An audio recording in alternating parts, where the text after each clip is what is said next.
Hello, ladies and gentlemen. Welcome to Brain Gist. Today, I want to talk about the reason people find it difficult to sleep, the disorder we call insomnia, what exactly underlies it. Before I delve into the video, I'd like to welcome you back to the channel.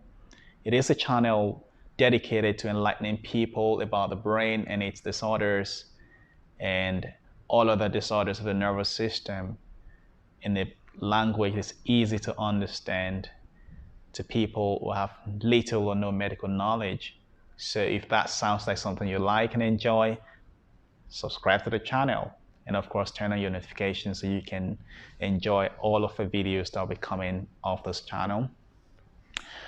And of course, please share, leave your comments behind. I usually enjoy reading these things. All right, so let's delve into today's video, and that has to do with the reason for insomnia. So the reasons why people are unable to sleep on a long-term basis, I would summarize them under three headings, and there are three sets of factors that interact together to cause and maintain insomnia on a long-term basis. And before I go into these factors, I like to make something very clear, like a very, very foundational principle, that it's normal for people to have occasional nights of poor sleep every year. That's okay. We're all humans. You may not have an ideal sleep or a perfect or refreshing or the best of sleep every single night, and that's okay.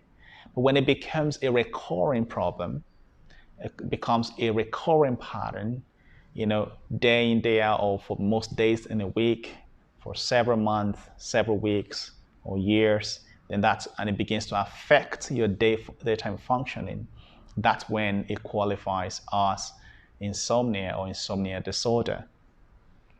And so how do we explain this? I know I have seen a patient in the clinic before who came in, and all they wanted to know, at least their major concern that day, was what's the reason why they're not sleeping or able to sleep for so long a time. And they've been relying increasingly on sleep aids or medications to help them sleep. What exactly is the reason?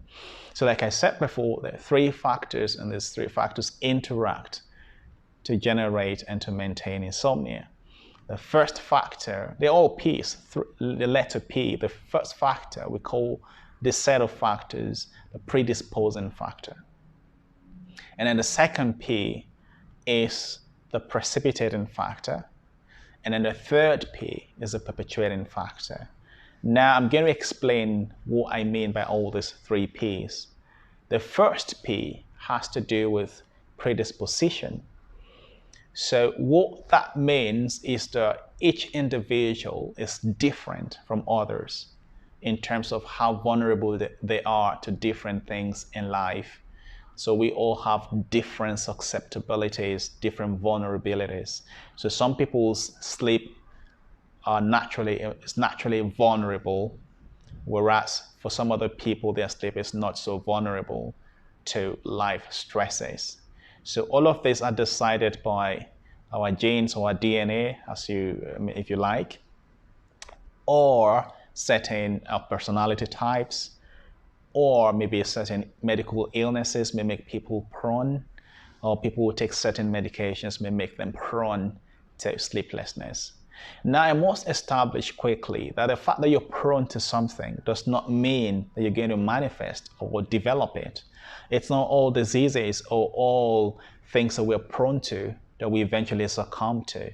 So mere predisposition to insomnia does not in itself generate or lead to insomnia. There has to be the roles of these other two factors I'm going to talk about in a short while.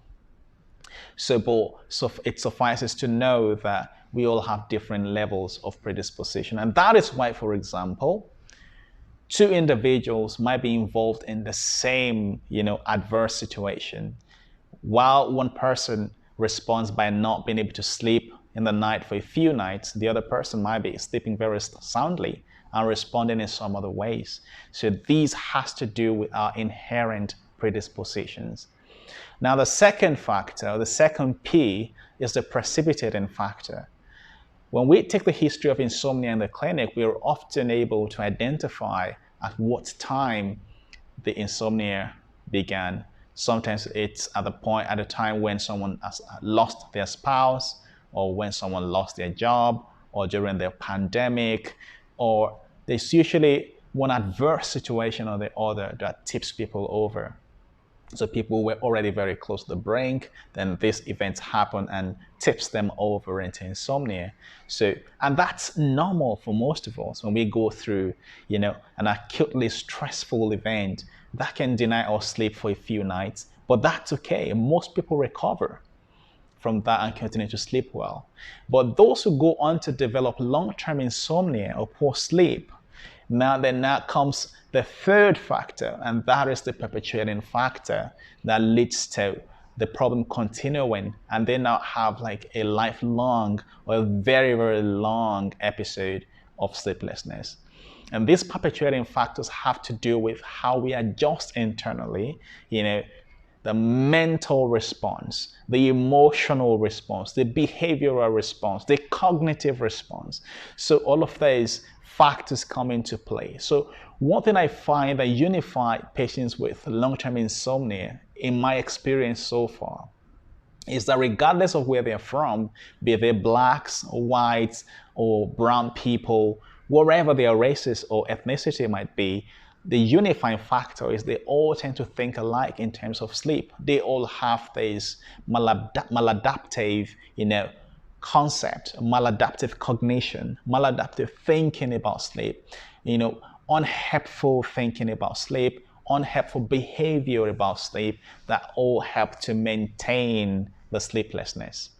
So it's not actually the adverse event itself that is the problem. It's come and gone, but these people just couldn't adjust back and recover their usual sleep pattern because of the kind of response they made to it. And this is the role of what we call CBT. That's a cognitive and behavioral therapy for insomnia. So this is a very powerful tool that actually helps to identify all of these factors and address them. And then I've seen it work, to my surprise, actually. I've seen it, some people who have had poor sleep for a long period of time, and when they come and they go through cognitive and behavioral therapy targeted for insomnia, it's very, very surprising actually how they respond and they begin to sleep again. And these individuals who previously thought they would never be able to sleep without the help of, sleeping medications. But when all of these factors are identified and addressed, then they start to sleep well again. I do hope you learned something new today. And if you did, don't forget to subscribe, hit the like button, and also turn on your notification, share the videos, and leave your comments behind. Thanks for watching, and I'll see you in my next video. Bye for now.